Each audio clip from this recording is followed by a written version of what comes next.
Hello, happy people. Hope you're having a great day today.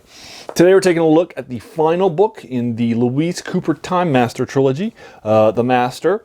And so we're taking a look at this novel today. I have the entire trilogy that we've reviewed for you now. We started with The Initiate, which was the first novel that's in the series from 1985. The next year, The Outcast was published by Louise Cooper, and now we're taking a look at The Master. They were published in 85, 86, and 87. Now, Louise Cooper, as I've mentioned before, she does have a Wikipedia page, but there's not a whole lot of information on it. It really feels like somebody just kind of did it because they wanted to. It's kind of hard to find research on her on Google. I think she's probably an under the radar style sort of thing. Now, when you're reviewing the third book in a series, it is hard to do. I try to keep my reviews spoiler free, right? But it's hard to do that in the third book of a series because it's hard for me to tell you what happens in the first few chapters, which was what I would normally do when I review a novel, the first chapter or two, or the first 40, 50 pages in a longer story. And in a short story when I'm doing a review, I do the first few paragraphs or pages, depending on how long the short story is, just to kind of get your teeth wet with what would be happening, things that you would learn within the first a few minutes of reading it. But it's hard to do the first few chapters of a synopsis without doing spoilers of what happened in the first two novels, in the third novel of a chapter. So, therefore, as a result, I'm going to be giving you some lighter spoilers. So this then is your spoiler warning for the first two novels. So what winds up happening, so I'll give you a couple seconds for you to hit the spoiler button, say I don't want to come back if I wanted to read the first couple of novels. But the key concept of the world that we've been built up to is that this is a world where it's defining central conflict is not good and evil like most traditional heroic fantasies, but it's law versus chaos, which is a throwback to kind of like the Michael Moorcock, Roger Zelazny in the Chronicles of Amber or the Eternal Champion style things. And unlike those where your key character either served the balance or served order, in this one our key character Tarad, our key point of view character is actually a servant of chaos. In this case, which is a different sort of dichotomy, and it creates an interesting set of stories that will then develop. What winds up happening, he is brought in the first novel, just basically, he's brought in to a group of wizards that are raising him.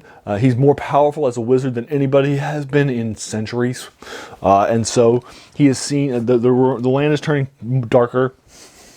So he's seen as this sort of an opportunity for them to dial themselves back and have a sort of a voice against the darkness that they can raise and grow up and that sort of a thing. So that's kind of the key sort of concept of the first novel. So you go through the training of this character, Tarad, and then he leaves. They kick him out because he does some dark stuff, and they find out his identity. He is betrayed both by his woman and by his best friend, who tell him, both of them, you can trust me, I'll help you out with this, and they both betray him, and that betrayal then happens from his two kind of key sort of concepts that were kind of sort of core, keeping him on the straight and narrow path, are sort of the key sort of things that happen in the first novel. The first novel ends with him trying to be killed by the circle of initiates, the wizards on this planet, and he stops them magically by stopping time. But he can continue to move. So he has.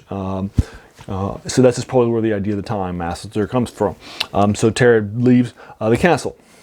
The quick overview of the second novel, the introduction of his love interest, Scylla, who was a minor supporting character in the first novel, but she becomes one of the point of view characters in the second and third novels, and the second novel moves more to her point of view. I say as the key love interest, if you will, of Tarad. She'll be teleported through a warp storm, which are these magical storms to the area near the castle with this really annoying aristocrat, son of Scion, of an aristocratic family, and the two of them will enter the castle, and he's like, how did you guys get here? It's frozen in time, this is weird. And the two of them will develop an on-again, off-again relationship that grows very much on throughout the story. So this story is kind of like the taming of Terror, if you will, from chaos creature to more human. And at the end, the spell will be undone. The circle of initiates will be brought back into the world. They'll try to kill him. He agrees and will let them do so if they agree to free the woman whom he loves. She escapes, and they two of them flee the castle and are heading out. And their goal is to head to this place where the casket of the great... One of the key things that happens in this story is that you find out is that millennia ago there was this great war between Order and Chaos, and Order won and kicked Chaos off the planet. And then the idea is that slowly over time the world's becoming darker and Chaos is seeping back in. You learn this in the first novel. And the big god, Aorus, who's the kind of the king god, if you will, of the Lords of Order, has put himself on a crypt on an island in the south, where he can be brought back by the High One, the High Initiate, who was Terra's best friend. And so the idea is that so they at the end of the second novel, they decide to go down there and give Terod's Chaos Stone, which contains his soul, to the Initiate, and thus will be judged by him. And so the third book then will be this central quest for this island.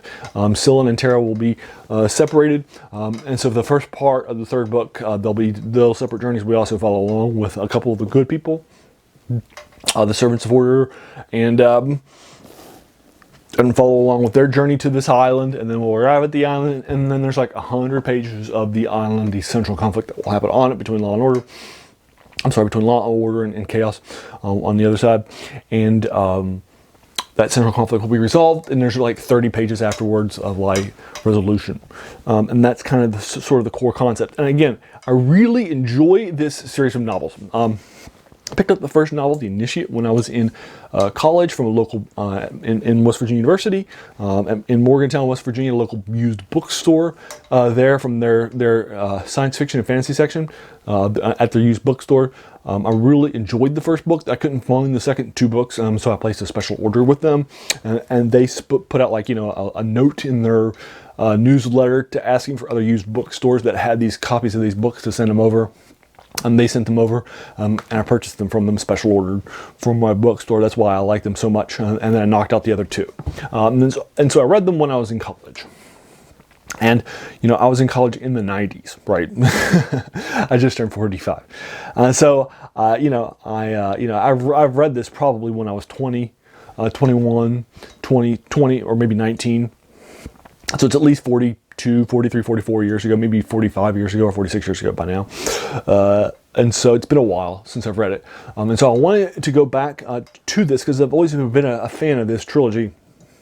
And it's throwback Law versus Chaos, but with the chaos-centric idea and characters. And I've always had a fondness in my heart, and I wanted to go back and read it as an adult. What did I think of it as an adult? And also give you reviews, because again, it seems like Louise Cooper might be a lesser-known writer in the genre of fantasy, and I definitely think that she's got some good stuff going. Now, this stuff is a denser read. This book was like 288 pages long, and it started on page 9, so it's actually 9 pages shorter. And I knocked that out in 5 days, on a Monday through a Friday. But I spent about 2 hours a day dedicated to knocking it out. Actually, my last day I only spent an hour. So it was more like a 9-hour read than a 10-hour read.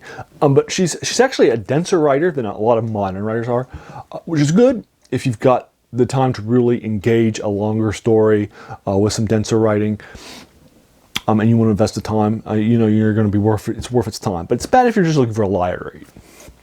But she definitely grabs your attention, or at least mine, when I read her stuff, and I don't notice the time of the clock passing or anything like that. Right? She's a really strong writer.